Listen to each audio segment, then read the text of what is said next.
The round of 8 continues to march steady onwards, and only one race will remain after this afternoon before we will lock away the final 4 in High Tide Racing League MF Racing Designs Cup Series competition. For now, we are set to duke it out for the last short track race of the season. Welcome to the last great Coliseum. My name is Ola Rempel alongside Josh Baird. We are bringing you all the racing action for round 20 of 22 this afternoon, the second race of the round of 8. Josh, this championship continuing to get ever spicier with every passing week, and there's no bigger wild card in the playoffs than right here this afternoon.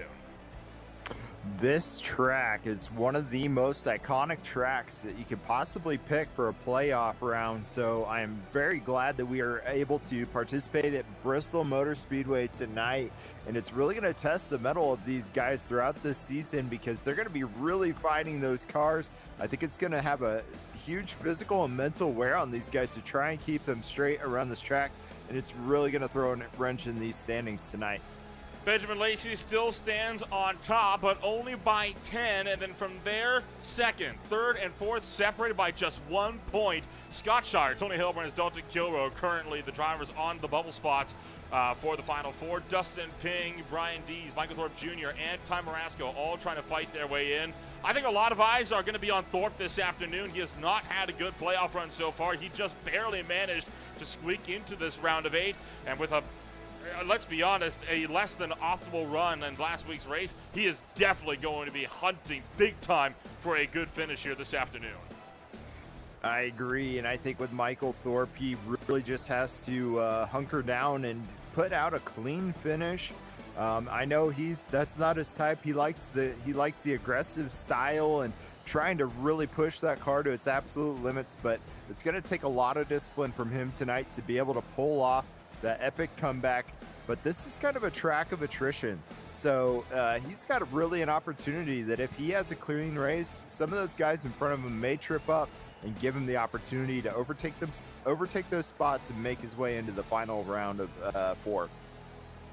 There is so much that is going to be up in the air here this afternoon. You've, of course, got this absolutely thrilling chance for the round of 8. But then, of course, you have to look to the races coming up as well, because this will set us up for that final critical race.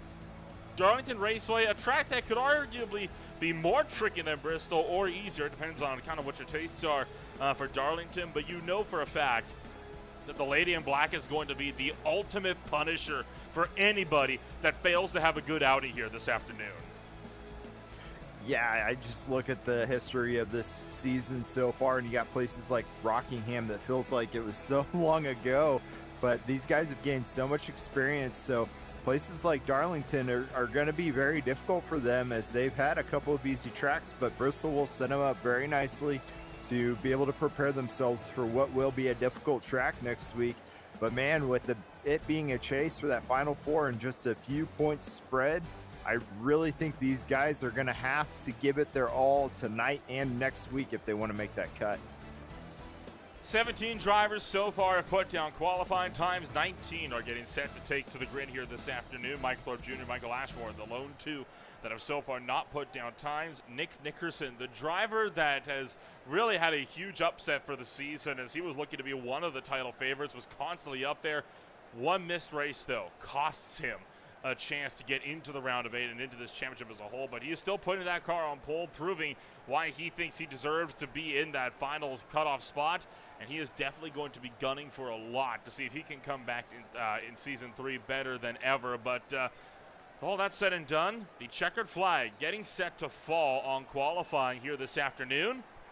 So it's about time that we take a rundown of what your starting grid is going to look like for the next 200 laps as we'll duke it out around the last great Coliseum in Bristol, Tennessee.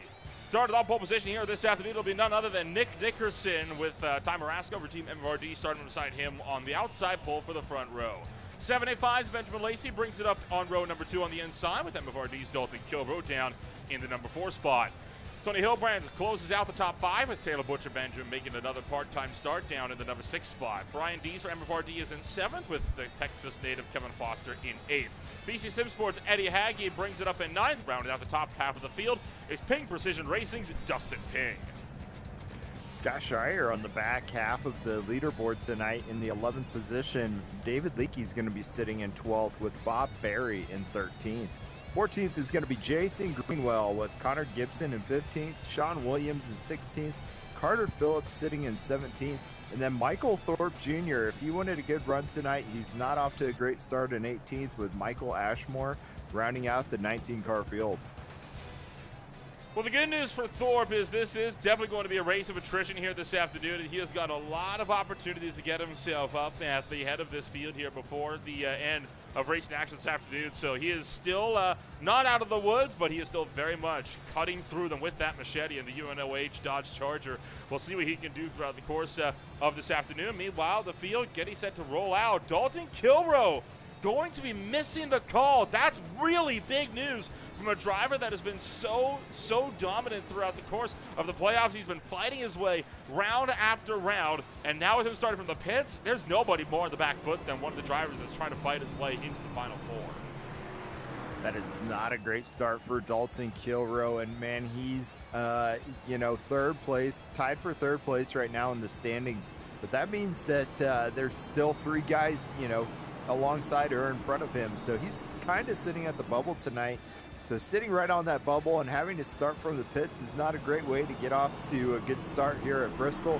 Let's hope he can really recover from that drive. I'm confident that guys like him and Michael Thorpe will find their way to the front eventually. It's just going to take some discipline and some patience from this track. You see Dalton Kilroe just gritted up, so he may have just missed the call, potentially a technical issue of some sort, but the number 41 is on track. He's going to have to scramble out of pit road, though, if he wants to avoid losing a lap right off the hitch.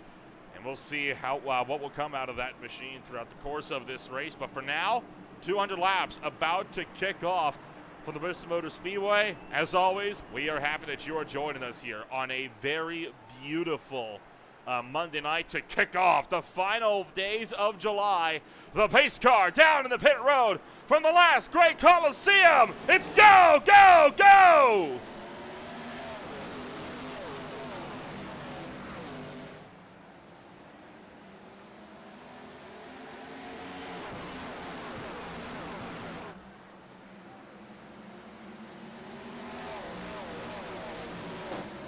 Ty Marasco pulls clear of a turn numbers 3 and 4. He'll lead lap number 1 to the line. Nick Nickerson dropping back to second. Mike drop back to third, and Butcher Benjamin has his way down the inside at 3. The amount of sheer speed that you get from these Gen 4 cars at this Bristol Motor Speedway is going to give us quite the treat from tonight. Taylor Butcher Benjamin looking down to the inside, and Nick Nickerson for position number 2. Going down the back stretch and into turns 3 and 4. He's got a nose ahead of Nick Nickerson. So Nick Nickerson not really finding himself on that high line. Taylor Butcher Benjamin passes into the inside for second. Beautiful run there for Benjamin as he hightails it down the back straightaway. They're still side by side, a little bit further behind. There you can see drivers like Benjamin Lacey looking to the inside of Brian Dees. It's a very fast-paced racetrack. Ty Marasco slips up from the bottom. Here comes Benjamin with the charge. Round the long way through 1 and 2 and put Benjamin to the lead of the race. Taylor Butcher Benjamin really came out of the gate knowing what he was doing here tonight at Bristol Motor Speedway. This must be a track that's one of his favorites because he is putting on a dominant performance so far from the guys that are sitting closely behind him. But a little further back, we have, looks like Kevin Foster is in a battle with Dustin Ping right now for the 5th position. Yeah, right now you can see them scrapping it out side by side on that mad scramble coming around through turn numbers 1 and 2, trying to see if they can keep Benjamin Lacey behind them. You see Michael Thorpe Jr. already crawled his way through the field. This machine already up 9 positions, and we're not even 10 laps deep. Thorpe has come to party. I am not surprised at all that Michael Thorpe Jr. had the ability to come from second to last in the standings all the way up into the top 10 just in a handful of laps. That's just the kind of driver he is. He really knows how to handle that car well, and so we'll probably see him a little bit closer to the front as he has a lot of speed coming up alongside or behind Benjamin Lacey. Further behind, Connor Gibson trying to look to the outside of Greenwell. He's going to find the outside wall coming around through turn numbers 3 and 4. And almost twitches the back end out down the front straightaway, kicking the tail end out again, trying to rotate that car to fend off Jason Greenwell.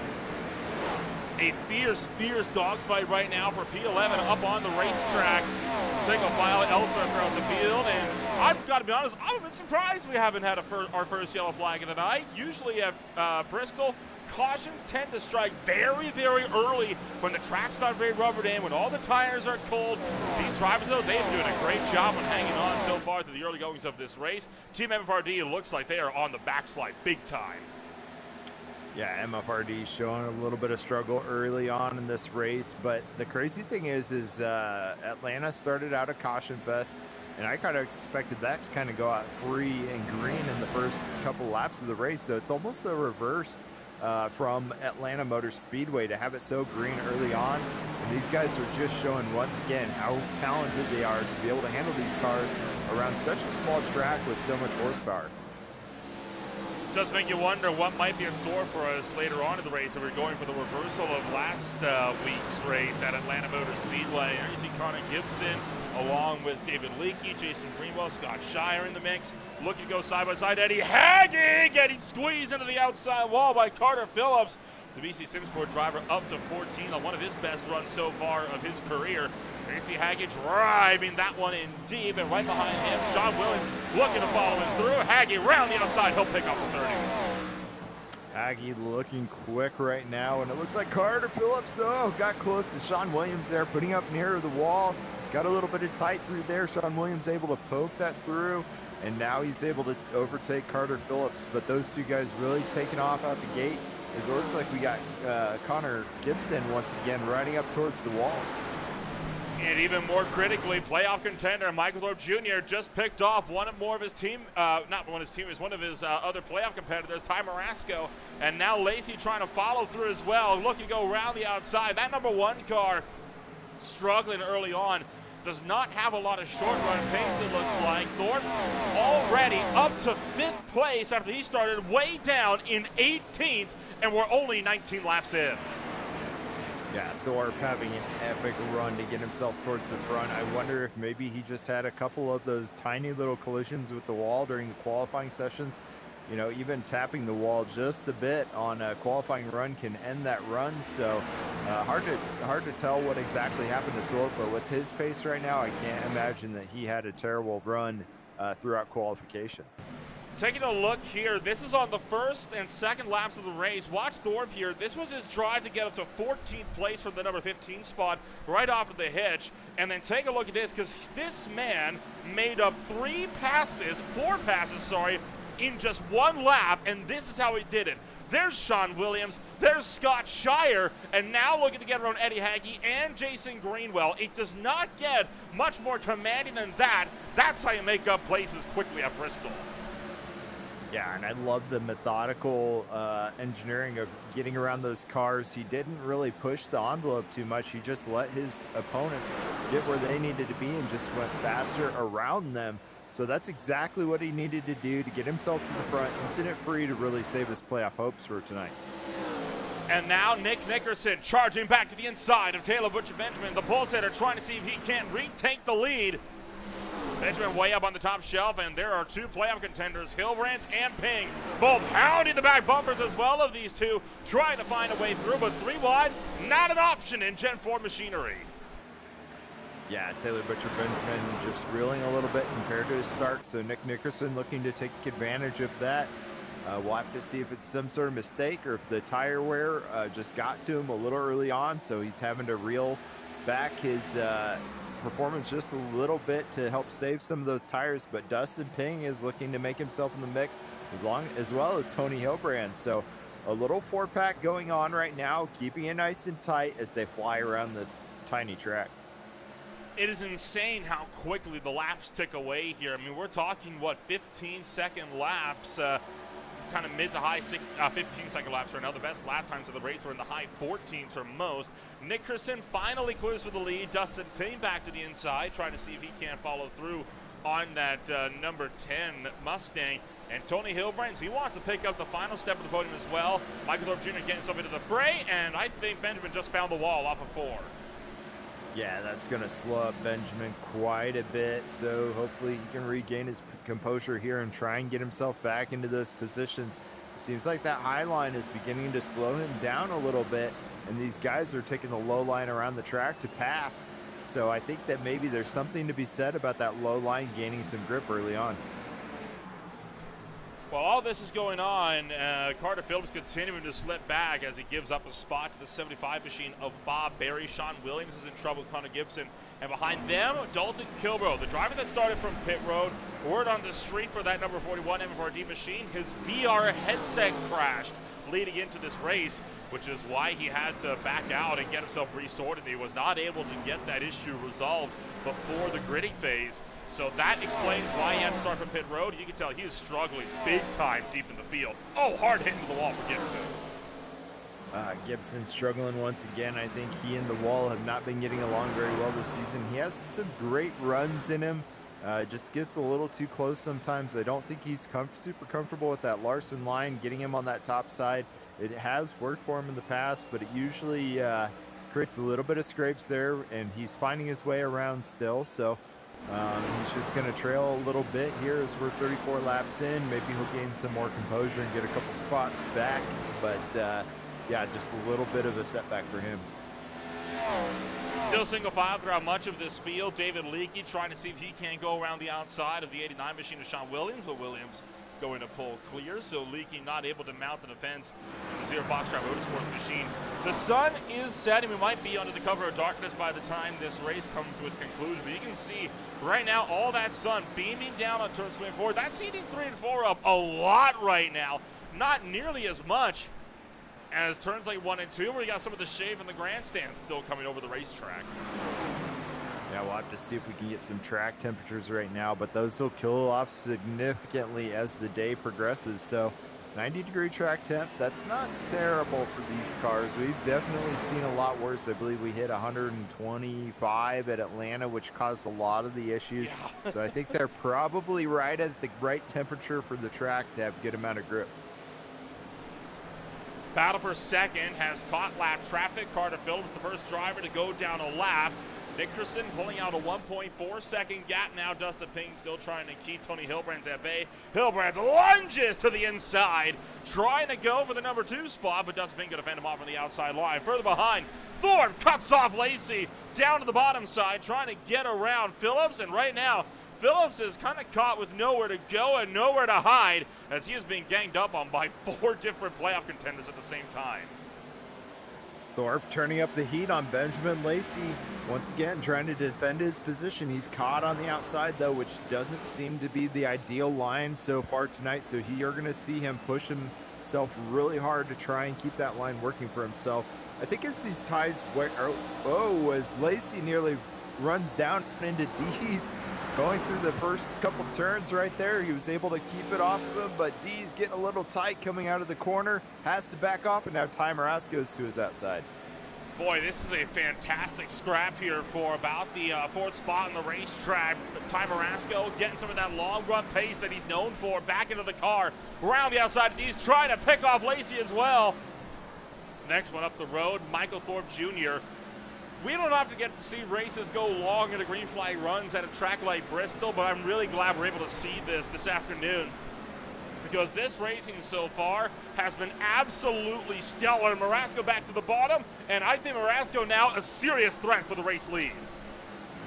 Yeah, Marasco's going to be catching up here to gain his positions back that he had lost early on in this race. I think he may be going for fuel and tire management, and now he's got a little bit more pace under his belt as he nearly took the nose off of Thorpe going down that stretch there. Coming out of the corner here, once again, he takes off a little bit on him, so I think that those guys in the battles a little further back have worn out their tires.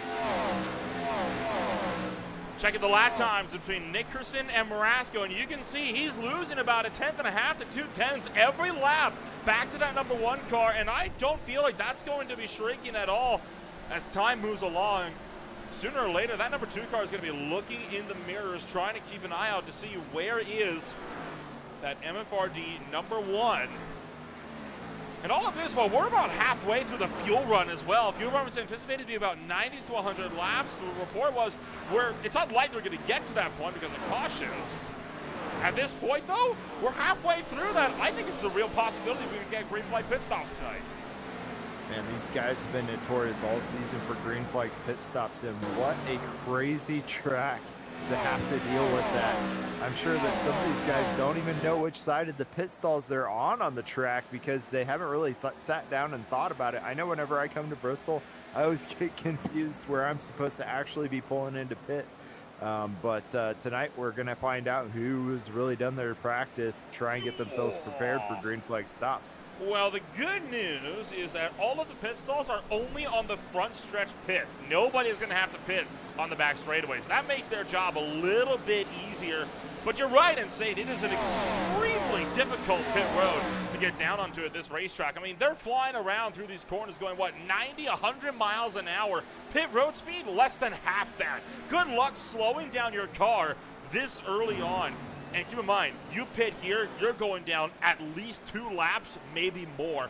You will not be saved by a lucky dog or by just staying out if a caution comes out. So you better be really sure that if you come down to pit road, you're not going to be getting the yellow flag anytime soon. Yeah, these guys have probably the toughest task ahead of them when it comes to green flag stops so far this season. But they've shown time and time again that that's a very possible reality. And I'm looking forward to seeing what happens as that time comes, because you can look right now and see these guys are beginning to struggle with their cars becoming tight. That just means that there's a lot. Oh, Lacey gets loose coming out of the corner there, going down the front stretch. Loses 3 positions, but is able to keep it safe.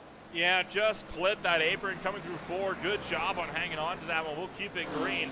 Now Brian Dees to the inside of Thorpe, and just up the road, another side-by-side battle. Ty Marasco's caught Tony Hilbrand's leaking into the wall. Contact, and somehow we don't go around again. Now Hilbrand's at the outside of Ping, and Ping dropping back. Hilbrand's up to second.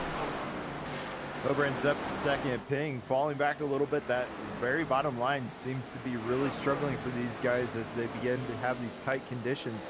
So that higher line is becoming to come in for these guys. And as I was alluding to earlier, I think when you're seeing this amount of tire wear coming into play, along with these green flag pit stops, it's going to be a tough task for these guys to get down to the speed they need to get to and get to their stops.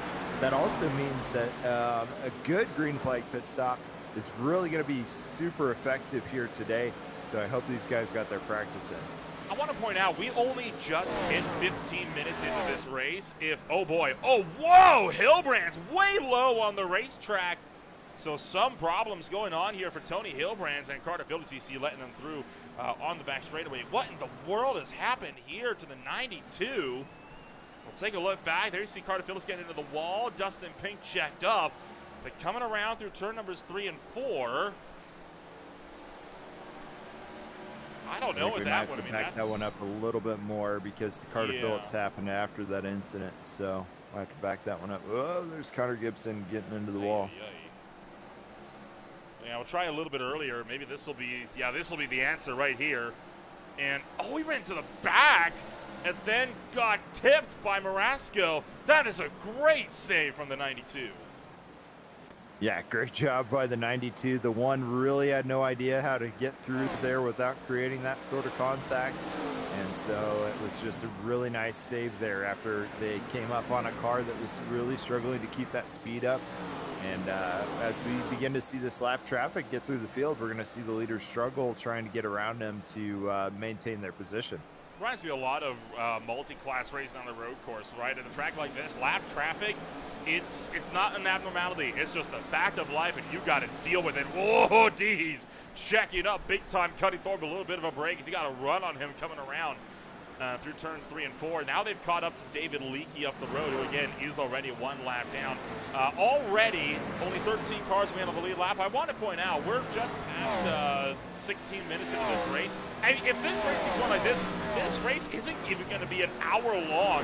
These races fly by if they go green and checkered, but personally, I haven't seen a fully green flag Bristol race, and I've yet to be convinced based on what we're seeing here. Holy cow! Yeah, Thorpe really giving Dees a tight run there to try and pin him behind the opponent in front of him as they try to get around him. And yeah, I agree with you. I think a green flag run is going to be a lot to ask from these guys, but they've proven us wrong many times when it comes to that.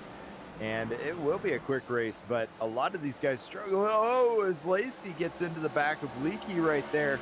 And with these cars, that front nose is a wedge, man. So if you're driving into the back of them like that, you're going to really upset that rear end and create loose conditions. And as they come up and get frustrated with these loose cars or these slower cars as well, sometimes you can use that back or that front bumper, that chrome horn as they like to call it, to give them a little shove out of the way so you can get around. Dude, honestly, if I was David Leakey throughout all of that, I would not have battled them so hard. I mean, you're already a lap down, and you know that all of those drivers are fighting they're fighting in an absolutely titanic battle for playoff spots. Just lift out and let it go. It's not happening. I understand he's trying to fight it out with some other cars that might be on his lap, trying to not lose as much time. He's trying to see if he can also catch Kevin Foster to get the lucky dog spot. I don't think it was worth putting his car with that much risk, though. I think, honestly, the field and Ben Release in particular caught behind him. They put up a massive break throughout that 5-lap span. Yeah, you saw Lacey towards the end there just get his back or his front bumper into the rear of Leakey to get him a little shove out of the way. And lucky he didn't create an incident by that. But now you're going to probably see Thorpe, as he gets a little shove into the wall there, coming out of the corner. Got a little tight exiting there and was creating contact with the wall. But I think he's going to start getting frustrated by this lap traffic as well. Less than 20 laps away from when the pit window opens up. What do you think here, Josh? Do we get green flag pit stops? Well, one driver says yes! Greenwell into pit road! Greenwell all the way already into pit road to get his first service of the night. I honestly would not be surprised if we see green flag stop from these guys. But the problem is you have to get in there safely and get out safely. So we may see some of these more inexperienced guys actually create an accident trying to come out and rejoin the track that may cause a caution, which will really throw a wrench in everything. No! So you say that. Carter Here Phillips. comes the first incident. Phillips brings out the yellow, and you saw Brian Dees. He had just hit pit road. This is going to screw the 17. One of your big playoff contenders. He's gonna take the wise move. He just drove straight through the pits. Unfortunately, though, I do believe he has gone down a lap, and he won't be able to come down to pit road now and get that service. He should have just committed. Now he's even more so on the back foot. Yeah, big problems, and just what we were describing scenario-wise is, that caution flag tends to come out at Bristol during the transition of the pit stops as people struggle to get in and out cleanly. So trying to stay out for that long run is probably going to be the wisest move for the rest of the race to these guys. The entirety of the top 10 into pit road. Kevin Foster, David Leakey, Brian Dees, Bob Berry have all not come down to pit road yet. They're now all back out and onto the lead lap. And in fact, Eddie Hagee staying out here. He's going to pick up the race lead because of that. That is a super bold call there from Hagee. I have no idea what would influence that call, but let's take a look at what happened to Carter Phillips.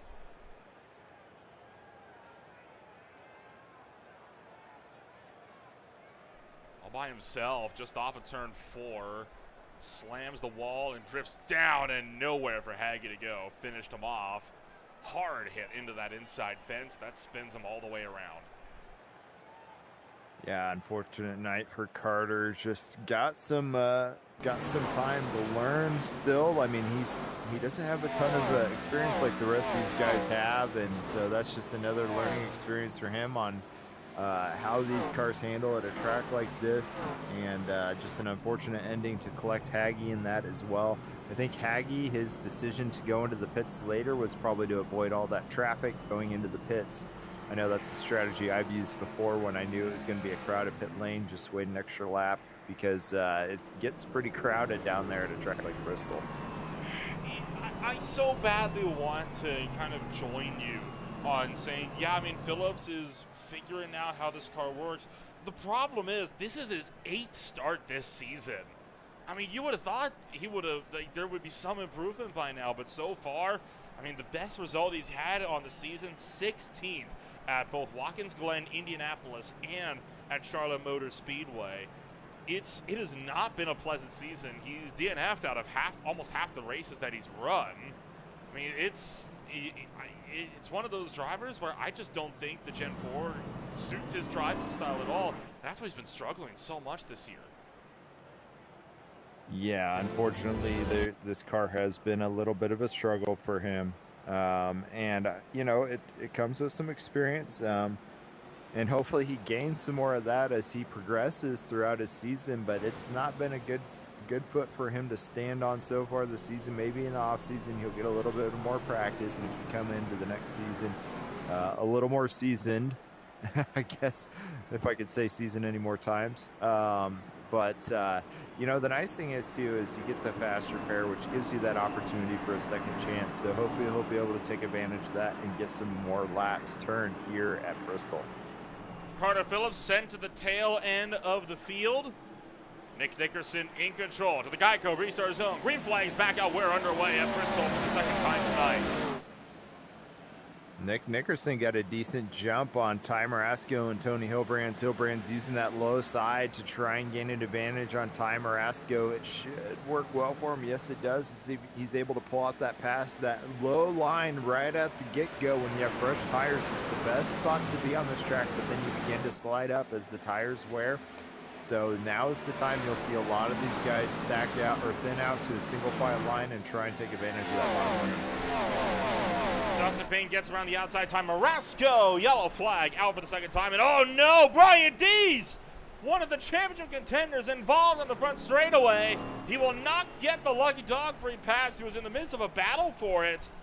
And his day goes from bad to worse. This could very easily cost him a shot into the Final Four if he can't get back up onto the lead lap here pretty quickly.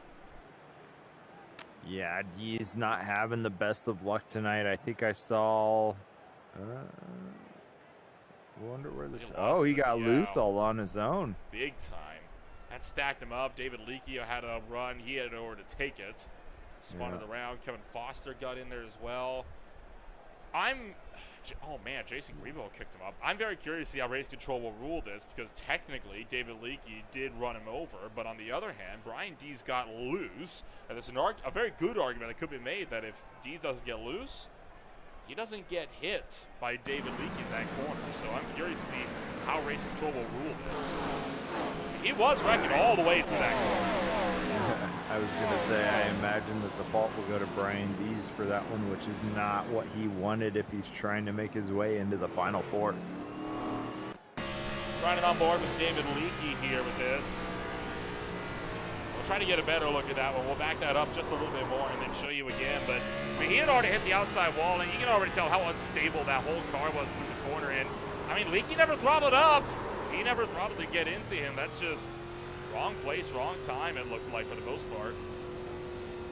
I agree with that. I just think that Leakey did not have very many options in front of him when he was dealing with a car in front of him that was unstable. So I would imagine that most of the blame goes to Dees there, and he will be the one that be assessed the penalty for that.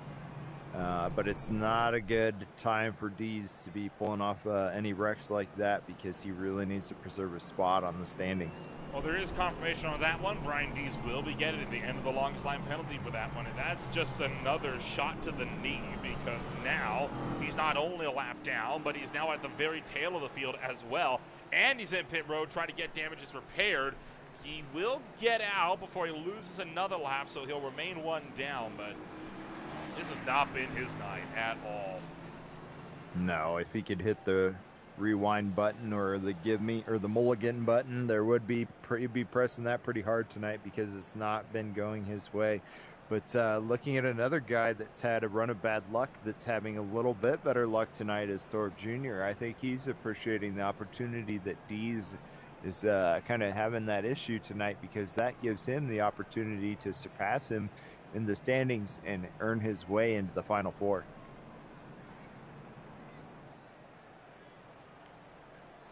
Looking like we'll be able to get this show back on the road here before too long. We've had 2 cautions now in the span of the last 15 laps or so. We went the first 76 without a single one.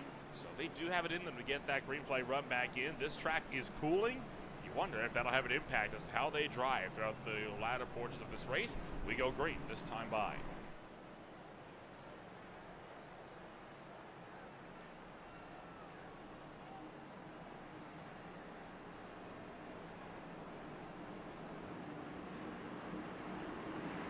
Nick Nickerson to the front, followed by Tony Hilbrand's Ty Marasco, Dustin Ping. These guys have been really hungry tonight to be sharing the lead. Nick Nickerson, though, has had a good jump. Has a good jump once again as he begins to take off. Tony Hilbrand's falling closely behind, and then Dustin Ping down to the inside. That's going to leave Marasco out to dry going through that corner, and he's going to have to start finding his way down to that bottom line because he's going to need to hold off that position. Shire getting a good run to the outside, go through 3 and 4. Haggy falling in behind him, wanting to see if Haggy and Shire can get him around Marasco. Marasco not doing too well, bumped that apron, gets shoved up, does not get any contact with his opponents out there on the track, able to save it once again, get down into the apron, and now Thorpe looking to the outside, and it looks like Connor Gibson's getting up towards the wall there to see if he can try and take it 3 wide. Smarter Caution. move there as we got another caution out. Carter Phillips, Michael Ashmore both involved in this one for the looks of things, and Phillip might lose a lap here. So Nick Nickerson will once again pick up the lead of this race, and we'll track down what happened here first off. There was something happened deeper in the field here. Right off the restart, turns 24, saw a lot of leftover tire smoke there. So very curious to see what happened deeper in the field here with this one. Down into the corner. Oh, right there, Butcher Benjamin. Wow, what a save from the number 10. Kicked that thing out sideways. This is what puts us on the yellow flag, number 3. Just got loose again. And he got hit by the 75. Tell you what, Ashmore, second time, did a good job on locking that thing down. But third caution flag of the night. Taylor Butcher Benjamin gets the lucky dog free pass. We're going to take ourselves a step back. When we return, it's more Green Flag Racing from Bristol on Green Flag TV.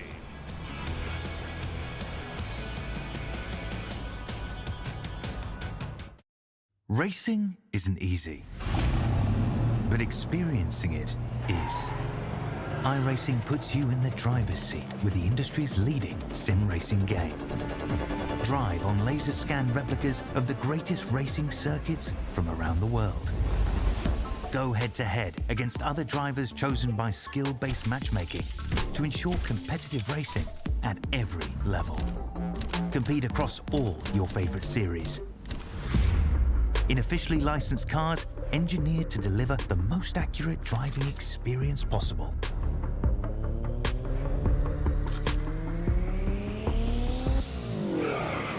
Join a race or host your own with players from across the globe. Race against the computer or in a league with friends. Feel the thrill behind the wheel. Visit iRacing.com.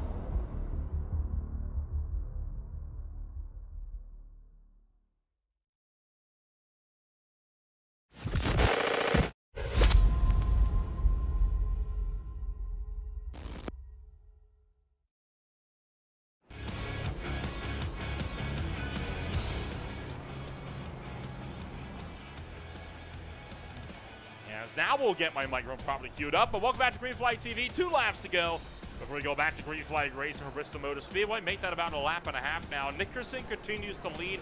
We're working yellow flag number 3 this afternoon, and so far, 13 cars, Josh, still remain on the lead lap, and all but one of them are playoff contenders. It's going to be a tight battle all the way through to the Final Four. That's what's made this league so fun to watch this year. There hasn't really been a guy other than Nick Nickerson outside of his part-time schedule that's really, I would say, dominated this series. Everybody else has been pretty tight. Benjamin Lacey's that second guy that I would say has really been the kind of the runner-up in domination so far this season.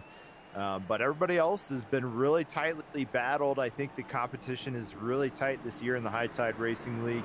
It's been leading to some epic battles as it goes so far in the standings. You look at like Tony Hilbrand's that's had a great run so far this year. Scott Shire's put himself in great positions to be towards the front as we get ready to go green here once again at Bristol. Green flag back in the air. Here comes the pack on an absolute mad tear down in the turn numbers 1 and 2.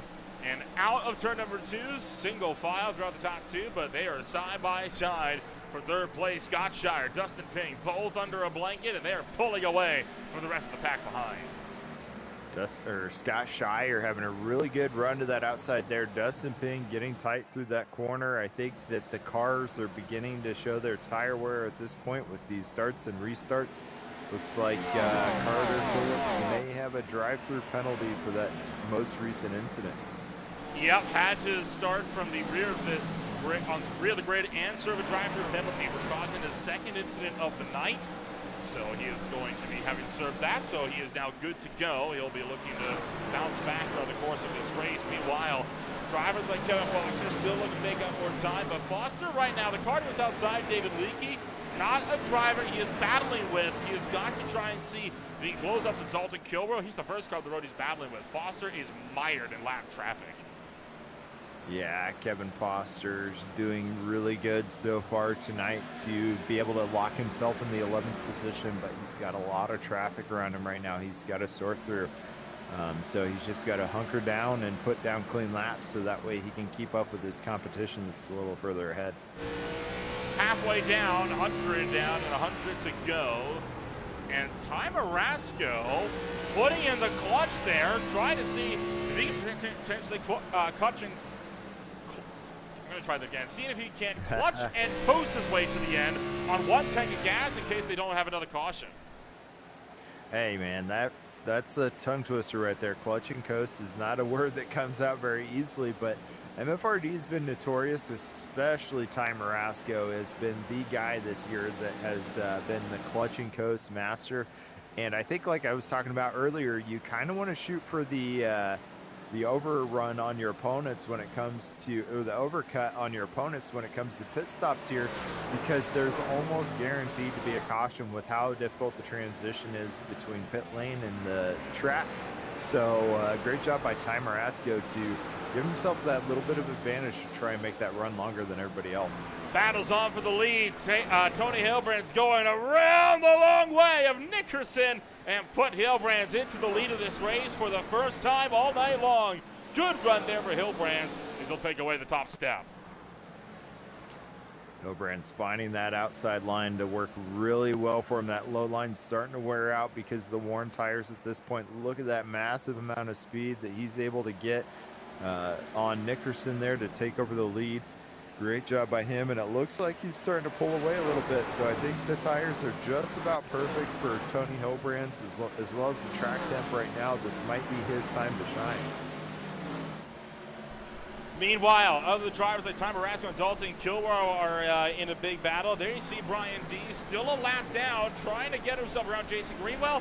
This is the battle for the lucky dog spot right now. So the caution comes out. One of these two drivers will get that free pass, and both drivers try to make sure it's them, but Brian D is the one that definitely needs it the most. And now that D has that lucky dog spot, he is begging for another caution to put himself back into contention. Yeah, D's getting a better break on Greenwell there, but Greenwell's looking pretty good tonight. You know, a little further back in the standings as we speak, but it seems so far that he's had relatively good control over his car tonight. The problem with him is he's got caught up in some of those incidents that's set him a little further back. Further down the field, MFRD teammates Marasco and Kilroy nose to tail as they try to get around the U.S. Army Esports number 84 machine of David Leakey. Once again, Leakey not doing this field any favors, not making it easy for them. Kilroy gets the door slammed shut on his toes as Marasco once again trying to stubbornly find a way around this 84. Yeah, David Leakey is definitely trying to put around the fastest times he possibly can, which is, you know, expected of him as a driver, but at the same time it makes it really difficult on these worn tires at a track like Bristol to get those passes executed. So timing those tricks perfectly to be able to get around lap traffic is just part of the game here at Bristol. And Kilroy's found an end. He'll drive around the outside line. So put that 41 car up, and he's immediately going to send one down the inside as well, trying to see if he can look to follow through, and it looks like he might get him here down the front stretch and down to the turn one if he can hang on and make this spot happen. And he's got it. So Kilroy, the first of the MFRD teammates to get clear. Marasco trying to follow through. While all that's going on, Nickerson once again battling for the lead. Nickerson looking down to the inside again, but he's going to have a tough time down there at this point in the race. I think the tires are too worn out to pull off that bottom line there, even though he's given Dustin Ping a run for his money on the top side. I think it's going to be tough to get around Hilbrands. He's doing a great job defending his position, finding the fastest spot on the track, looking for all that grip, going through the corners, and making it really difficult for anybody to be able to chase him down.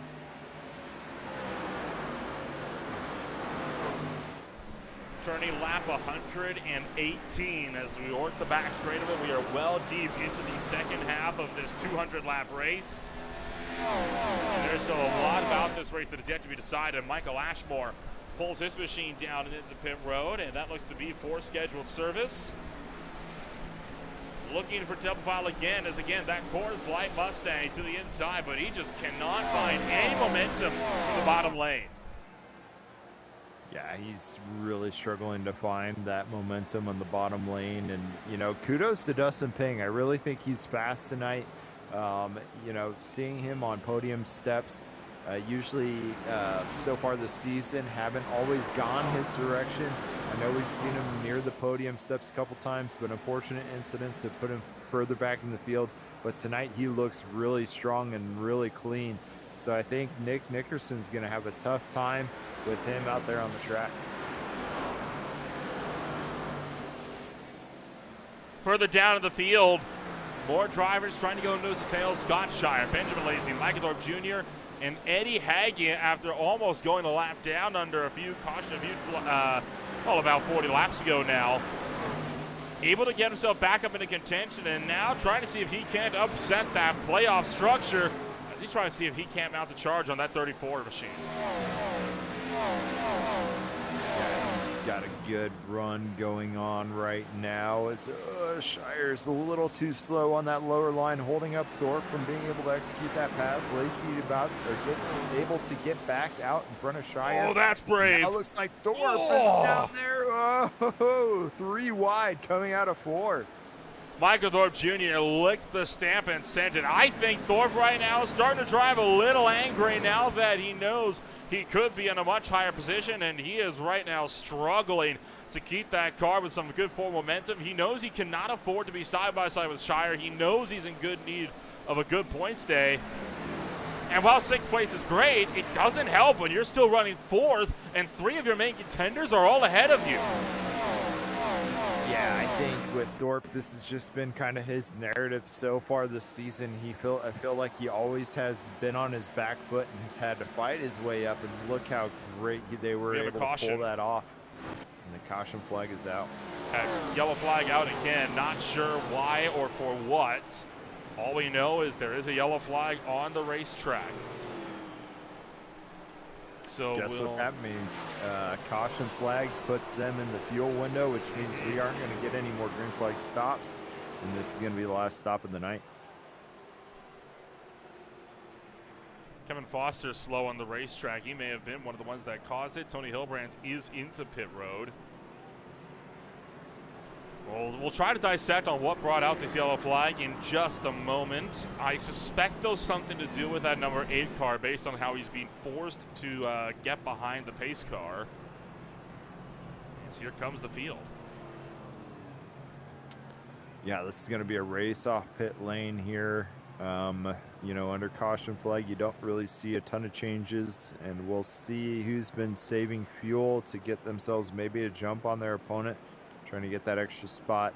Unfortunately, that fuel saving run for Ty Marasco is not going to pay off because he's just leveled the playing field with his opponents. So taking a look, this is moments for the front straightaway right there. Who's that? Is that Sean Williams into the outside wall? Maybe. Might have been. Yeah, I think we just found it. May have been Sean Williams. I think that went around to bring out this yellow flag. Oh yeah, got stacked up by Jason Greenwell, and David Leakey just had nowhere to take that run. That was a lot of speed going into Williams there. Yeah, just nowhere for him to go. Leakey got a lot of momentum coming out of that corner, and Williams had to slow up a little bit. But right there, Greenwell letting off because he was getting a little tight. led to that contact. Well, that'll do it.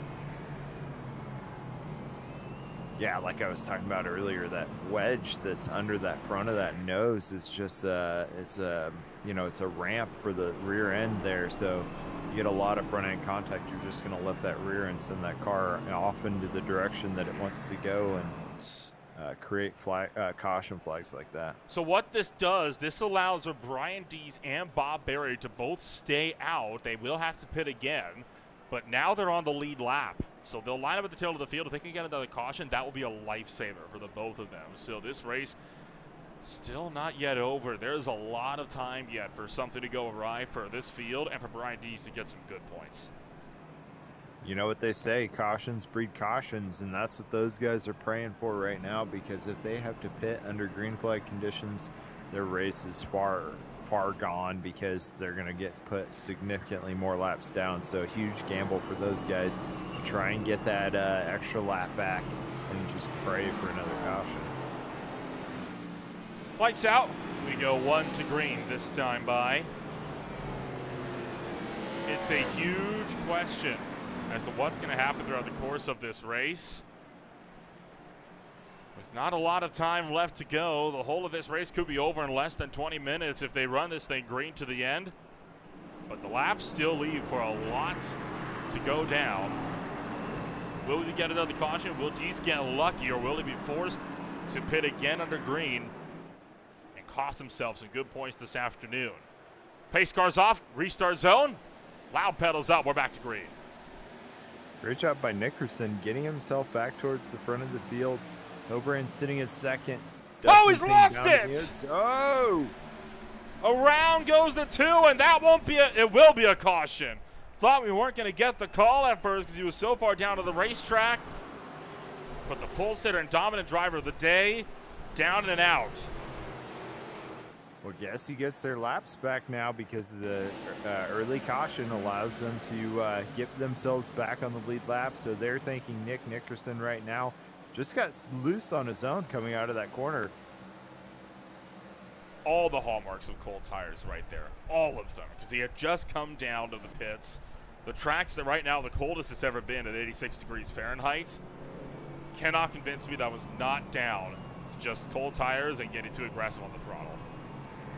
Yeah, that's definitely a problem with these cars and this track, and I think that higher line is going to make those conditions just a little bit looser coming off of cold tires. So just sitting a little too high there as we get a wave around coming around for look like Leakey there getting his lap back.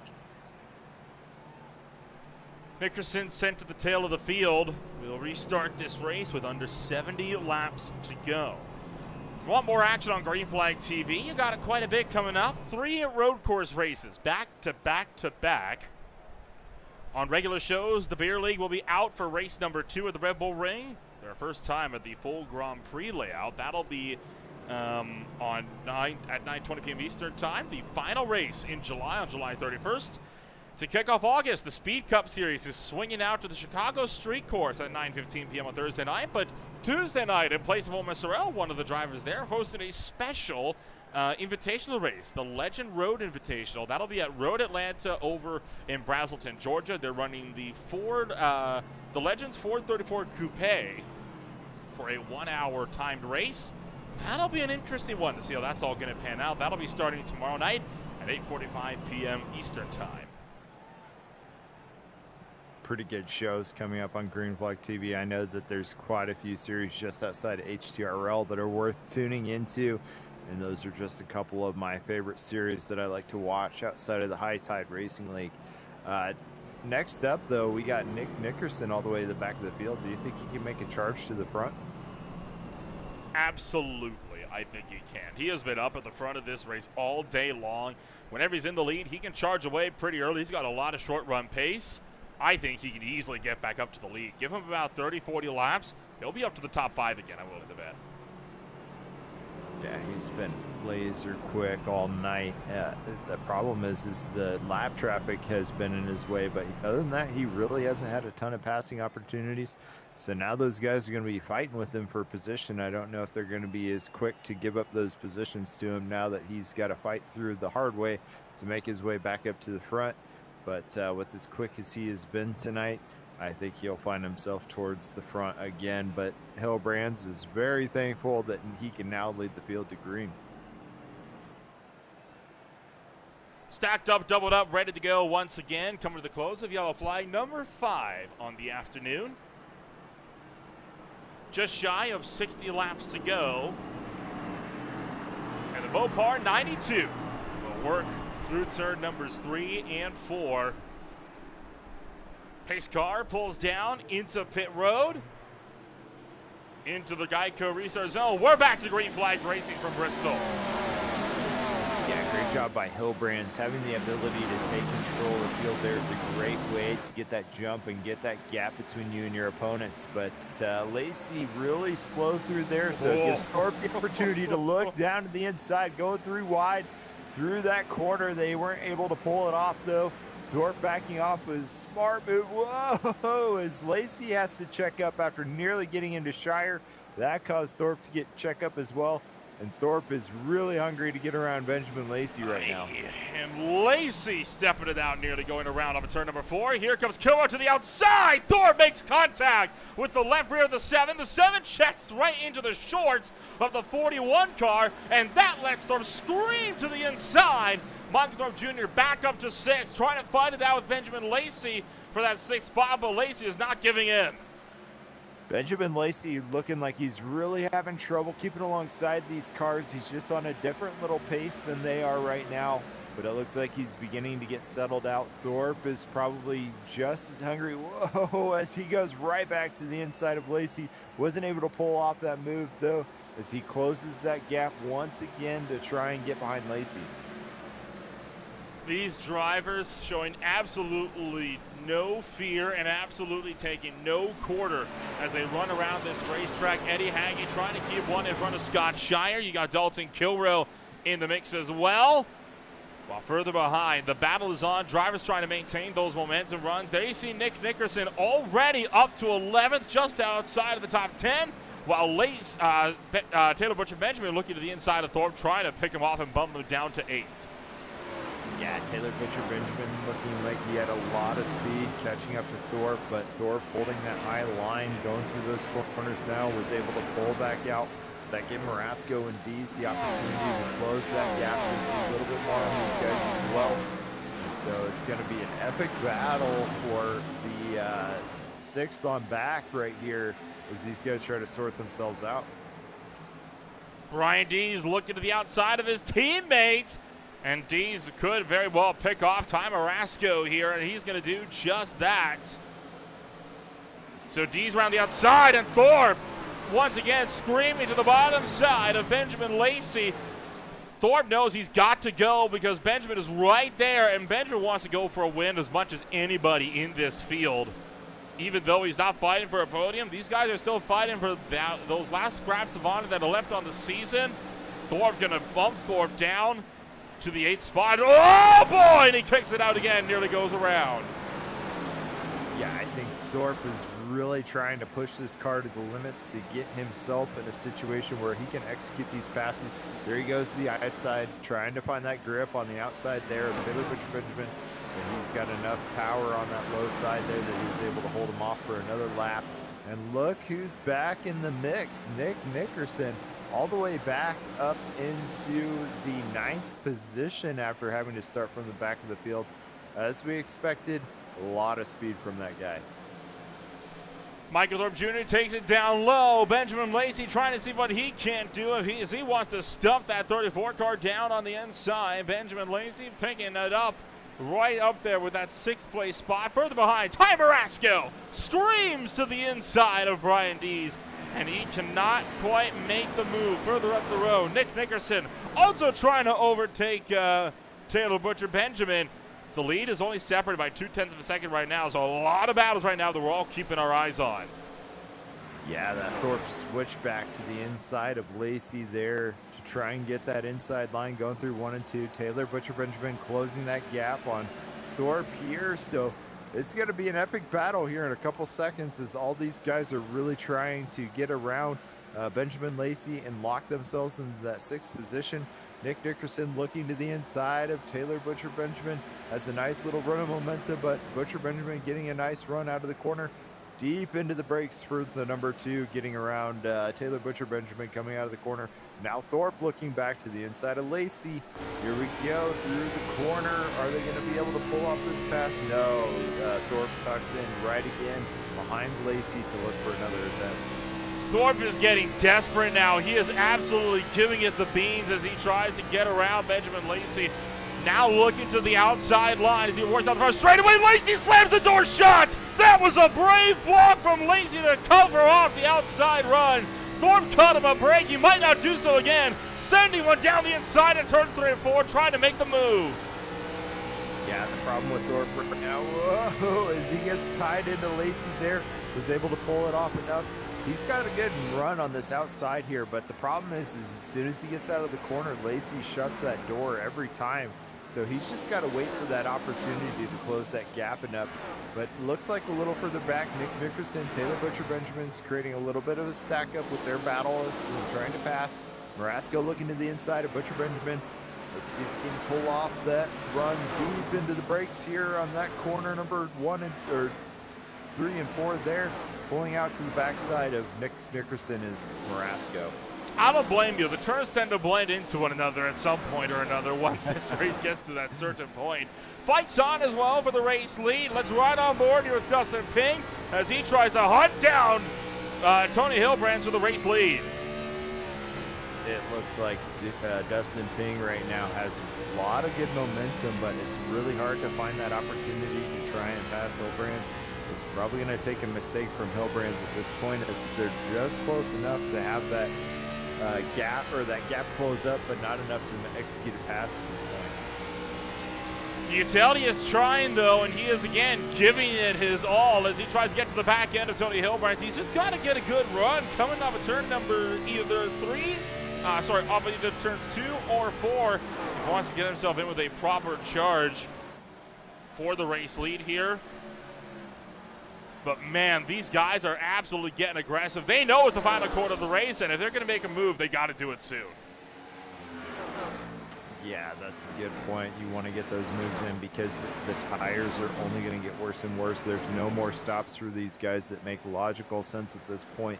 So they're going to have to just race with the tires that they have throughout the track, and that means that that low side is not going to be easy for them anymore.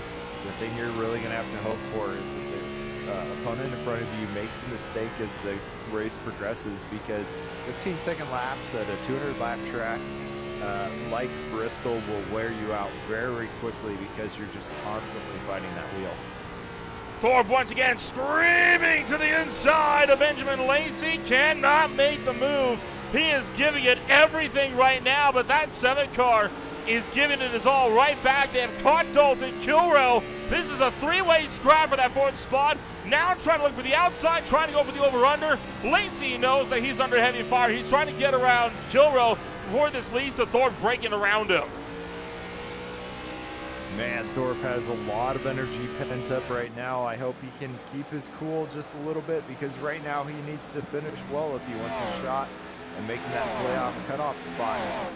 But we know that's not Thorpe's style. He's kind of one of those guys that really just gives it 110% out there and leaves it all on the track. So get ready to see Thorpe make some crazy moves to try and make this happen and gain those last little bit of positions on track. Whoa, look out! There he goes. Thorpe just kicks the tail end out, able to save it, but now he's lost a lot of time. But hey, better than what could have been the alternative. But those are the mistakes that he cannot afford. He can't afford to make those mistakes this late in the season, this late in a race. He'll try to bounce back. For now, Benjamin Lacey back to the inside of Dalton Kilrow. Just behind them, Scott Shire side by side with Brian Dees. Brian D. Scott Shire duking it out. D's looking to the inside. The inside of the track is not really the best position, but it seems to be for D's right now. He must have been keeping his tires relatively under care as he was able to pull that pass off to the inside. Nick Nickerson also trying to do the same, not able to pull it off though. And there we see Dustin Ping trying to make that move on Tony Hilbrands with a race lead, but just like Thorpe deeper in the field, Ping cannot make that lunge as much as he is trying to get it done. Nick Nickerson to the inside of Shire as Brian Dees drives away with that 7th spot. For Brian Dees, this is ideal. He needs to have a good finishing position. He's in a similar situation to Thorpe. They are quite a few points out. If they want to get themselves into the Final Four, they have got to make everything out of this race, as rough of a race as the both of them have. And right now, I think the big two to watch for big points upsets, Brian Dees, Michael Thorpe Jr. Thorpe again trying to battle it out with the defending champion. Trying to use Kilrow as a pick. I think Thorpe has realized that Kilrow is holding all of them up. If he can get around Kilrow and keep Lacey pinned behind him, he could have this spot easily. Yeah, this is exactly what Thorpe needs to do. I think he's been trying really hard to just fight Benjamin Lacey head up. But honestly, this is the best strategy he can hope for at this point, is to use Dalton Kilrow as a pick, as Dalton Kilrow's tires are worn. Oh, Lacey getting a little loose coming out of the corner there. That backs him off just a little bit, gives Thorpe that gap, and he's going to look to still continue to battle it out with Kilrow going through the turns here. Dalton Kilrow way up by the wall. Thorpe's got the move. He is in there. So Thorpe up to the top 5. Now he's got to try to get around Kilrow, and he's now in the similar position that Lacey was, looking for 3 wide. There's no room in the middle. Lacey trying to repeat Thorpe's tactics, but Thorpe's not having it. Pushing for 3 wide. Down through turn numbers 1 and 2. Lacey almost loses it on the bottom. Thorpe got himself in quite the predicament there, getting himself to the top side and behind Kilrow. Almost put himself in the exact same position he had just put Lacey in a couple laps earlier. So using that opportunity to try and really be aggressive, to fight his way back down to the inside of Kilrow to make sure that Benjamin Lacey couldn't pin him back. And now Thorpe is actually getting a little bit of momentum on Kilrow here. So I think he's going to be able to get that pass pulled off in just a lap or two as Lacey looks down to the inside now. Thorpe to the outside. Oh, not enough room, and Kilrow gets under his bumper there, sends him a little bit loose, but backs off. And now, whoa, Lacey getting loose coming out of the corner. Well, if Thorpe's sweating bullets as much as I am, then that steer wheel has got to be a slick thing right now for Thorpe as he tries to hang on to that 4th spot. Up the road, you saw Tony Hilbrands trying to fend off another attack from Dustin Ping. And all of that has allowed for Eddie Hagge to reel these guys in. We could see BC Simsport on the top step of the podium for the first time all season long. Hagge looking really quick tonight. This track seems to favor him as we progress with only 16 laps to go. Hagge is sitting there right now looking at the opportunity to get one of his first podium finishes so far this season. And a little further back, we got Benjamin Lacey on the inside looking to overtake Kilrow. And it looks like Thorpe was able to pull a little bit of gap on these guys, given the fact that they're having to try and battle out for this next position behind them. Benjamin Lacey trying to keep 2 MFRD cars at bay, and it looks like Lacey might finally be able to break clear of Dalton Kilrow, and he's going to do just that. So Lacey secure with 5th. Even further behind, we still have battles going on. Look at this 4-way scrap for 12th between Taylor Butcher Benjamin, Kevin Foster, David Leakey, and Bob Berry, all going at it. The MMRD teammates are still scrapping it out. You've got Ty Marasco and Sean Williams going head-to-head deeper in the field. All over the racetrack, there's battles picking up with less than 20 to go.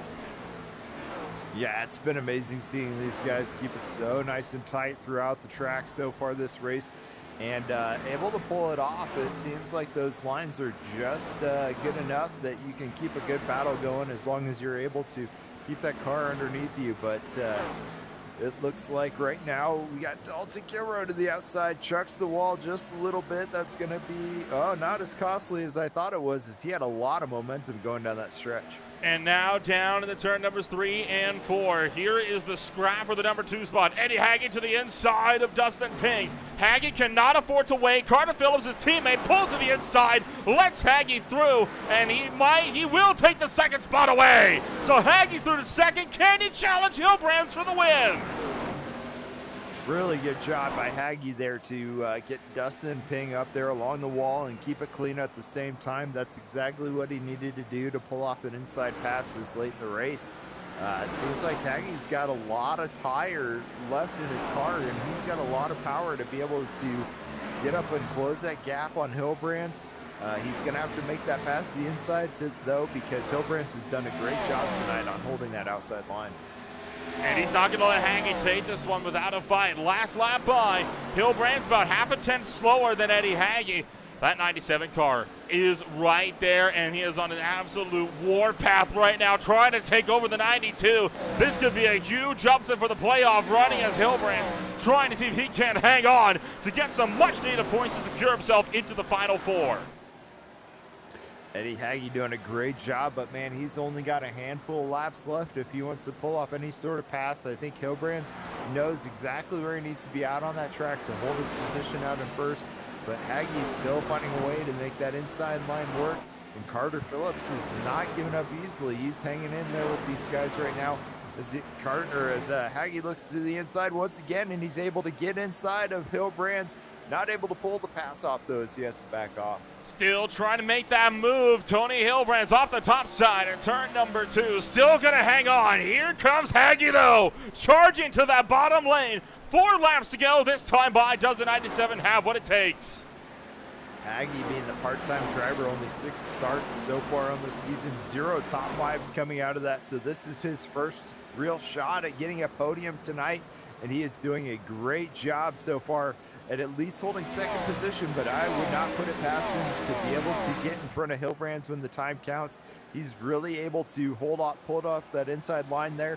And look at this, we got some lap traffic coming up, so if he can pin those guys or pin Hilbrands behind that lap traffic, he can actually pull off this pass coming towards the end of the race. Oh boy, Hilbrands absolutely punching his way past Bob Barry in the 75. 2 laps to go, down the back straightaway. The Mopar 92 trying to hang on with the 97 down there, down on the inside line. Does he have what it takes? White flag waving in the air. Haggy's got just half a mile. A 2 chance to make this work. Up to Confusser. Oh, he's going to turn him. Haggy goes around. Hilbrands goes around. Hilbrands up into the air. Haggy going to dump Hilbrands for the win. The 97 car comes out of turn number 4, and in controversial fashion, he'll take his first win of the season at Bristol Motor Speedway.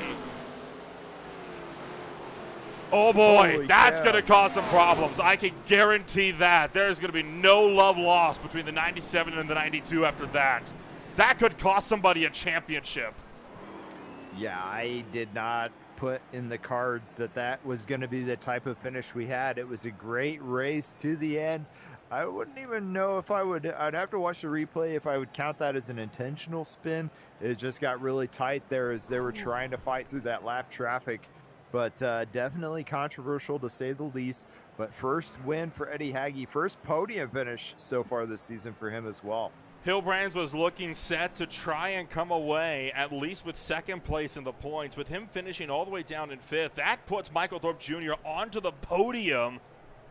Dustin Ping picks up second. Those are 2 drivers that were on the outside looking in.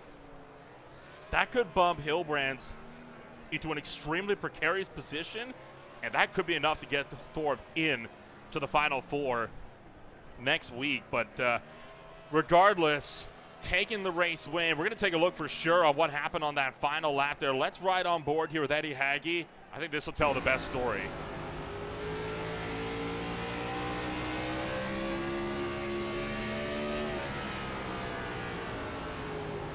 Just the smallest bump, and that's all it took. I don't think there's any intent there. I'm not saying there was any intent there by any stretch of the means, but still, he got really aggressive to make that move. Yeah, final laps of the race. You really have to keep your momentum up if you want any shots to try and make that pass on Hilbrands. So as they get checked up slightly in the corner, just that slight little bump. Definitely don't think it was intentional. I think if it was a clean shot for that position, he would have had the ability to take it. I think he just, Hilbrands just slowed up just a bit more than Haggy anticipated and got into the rear end there. And as we talked about multiple times tonight, this front nose is a wedge. So getting any of that nose under that tail end there is just going to cause that car to become upset. You know what? I'm going to go in a little bit closer. I want to confirm something that I am starting to be a little suspicious of. Let's slow this way down as we enter turn numbers 3 and 4 here. Or 1 and 2, sorry. I don't know. Is that net? I'm wondering if that might have been netcode. I mean, that right there, that is all netcode. He's not touching him at all. He's still pushing him around. But it's the question of, was the initial contact netcode? Because that, again, puts this whole thing in a way different light.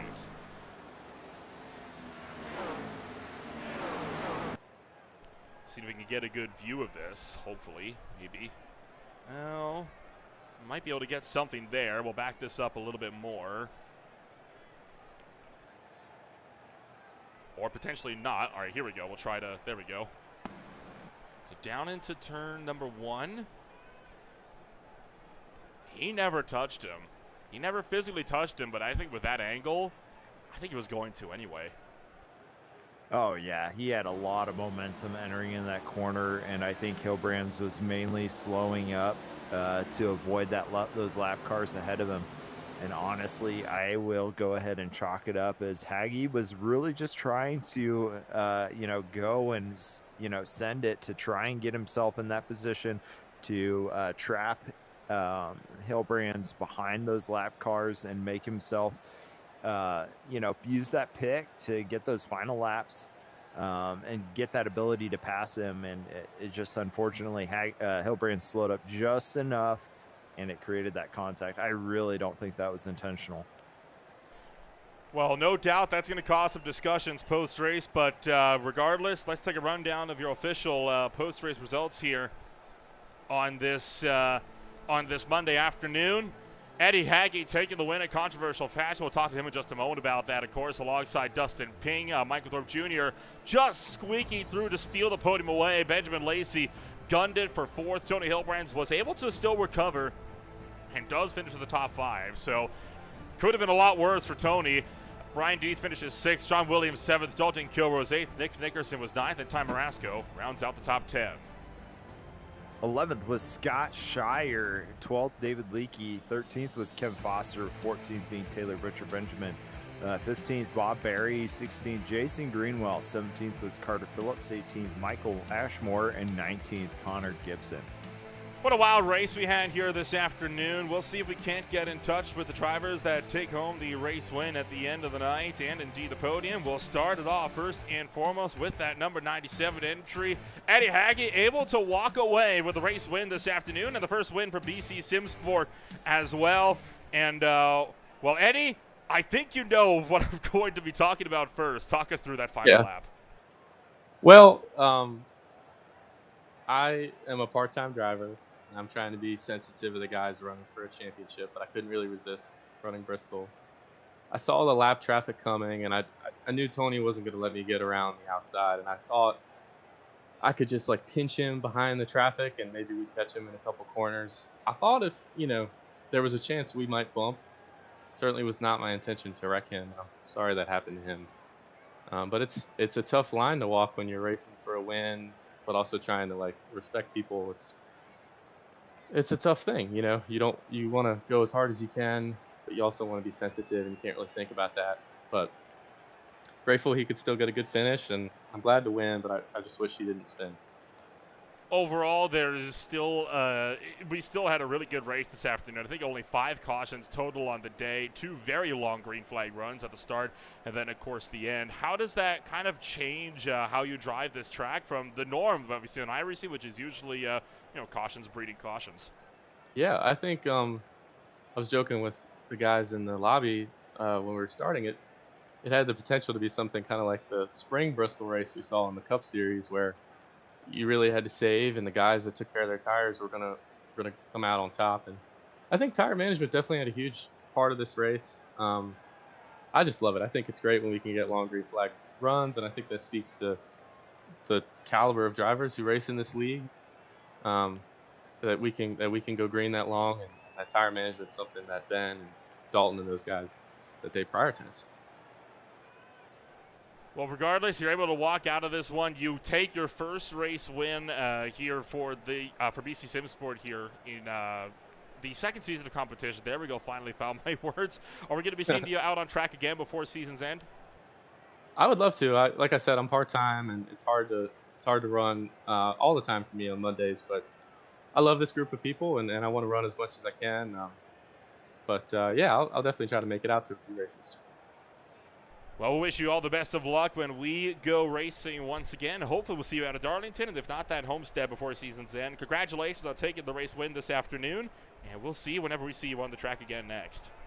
Thank you, guys, and thanks for always doing such a great job. Appreciate it.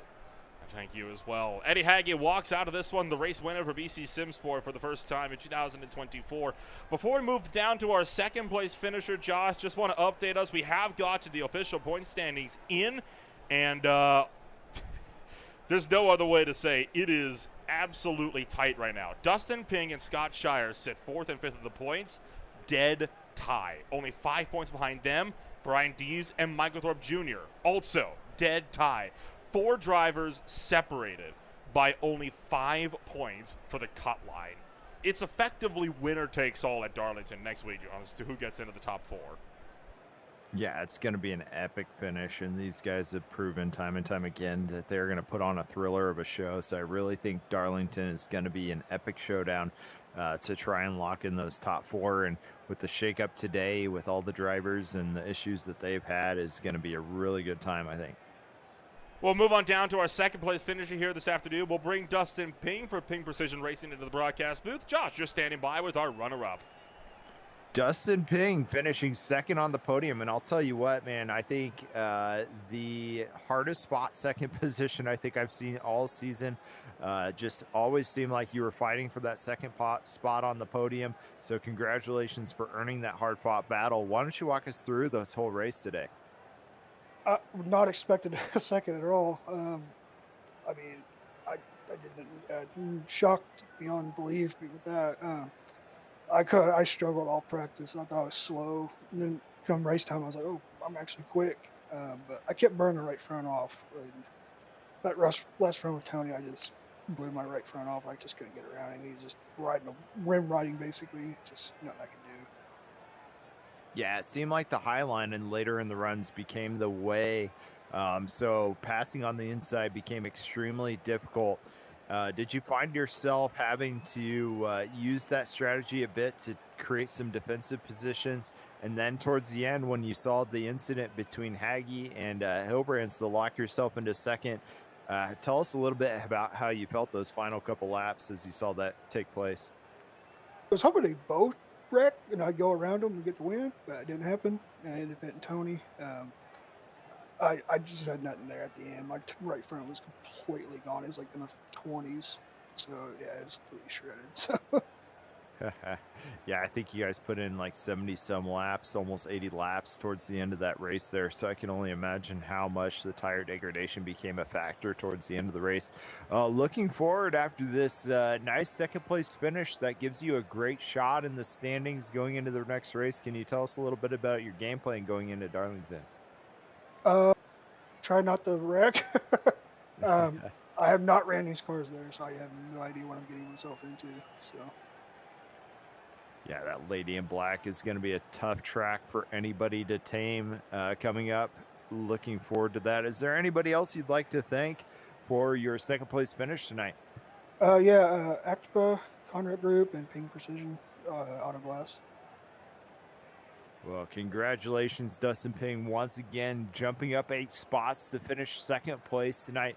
Next up, we have Michael Thorpe Jr., the guy that started second to last in this race, was able to fight and claw his way all the way up to the front. He's standing by with Nolan. Holy cow, Michael. It has been a roller coaster of a playoff run for that number 34 entry. There's been highs, there's been lows. Today started low, but you certainly came away with a high. 15 spots gained, and you just steal the podium with that last lap collision. Kind of walk us through your day, and especially those last 50 laps. Well, the first run is, trying to get a feel for the car and everything, because I accidentally spun out in qualifying. But definitely heading in the right direction. Hopefully keep up with the momentum, and It was something, very something. And I got the teammates kind of boxing me in, so they, the other teammate can get in front of me for the points in the last spot in the playoff spots. But yeah, muscle through it, had the muscle out the way, and got a podium by it. So not really don't like the race that way, but hey, you gotta do what you gotta do. We did see a lot of aggression, of course, throughout this afternoon, and we saw you throwing it up 3 wide quite a few times, and somehow none of them resulted in any yellow flags or anything of that nature. But at what point of the race did you decide that you were done playing and the gloves were coming off? Definitely 150, around like 150. I don't know if you guys caught the save at 171, but oh man, that was something. And, of course, entering the final playoff race, you're tied with Brian Dees for the 6th spot, and you are 5 points out with Dustin Ping and Scott Shire tied for that cutoff line. What's going to be the game plan for Darlington, and what might you be able to do to get that 34 card just able into the top 4? Well, a lot more patience and definitely not as aggressive as I was tonight, but just got to be sure I'm in the right place at the right time and try to be dominant like I was last season at that track, and just go for a win. Sounds like a solid plan. We'll see if you'll have yourself with another good day next week, and one that could potentially get you into the Final Four from Miami. Congratulations on your solid drive this afternoon from Tennessee, and we'll see you in South Carolina. Thank you.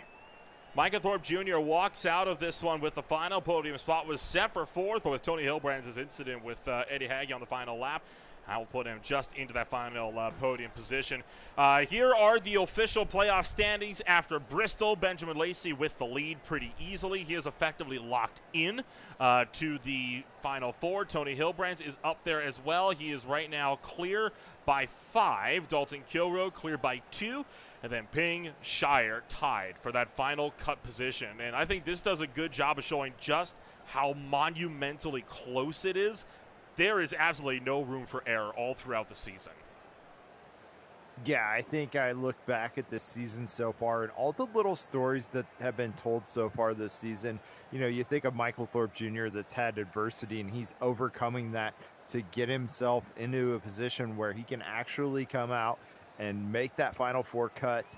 And you look at all the other narratives of like all the green flag running and all the different upsets, like with Michael Ashmore winning the inaugural race of this season. It's just been so many great stories, and I'm looking forward to the next one being told at Darlington. Oh, I certainly am as well. There is still a lot of racing left to go in the season, and you know for a fact that these drivers are going to be giving it their all from start to finish.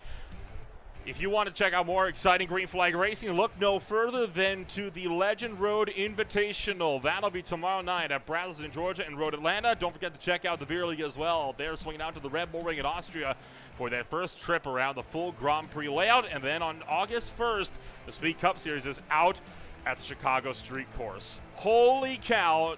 Words defy description at this point for how this race panned out, and we're going to be in for a wild ride when we go racing all throughout the course of the final 2 weeks. It is game on. No more mistakes, no more errors. The slightest scrape of the wall could cost you a title, and we'll see who will be able to tame the beast that is the Track Too Tough to Tame next week when we return for the High Tide Racing League on Green Flag TV.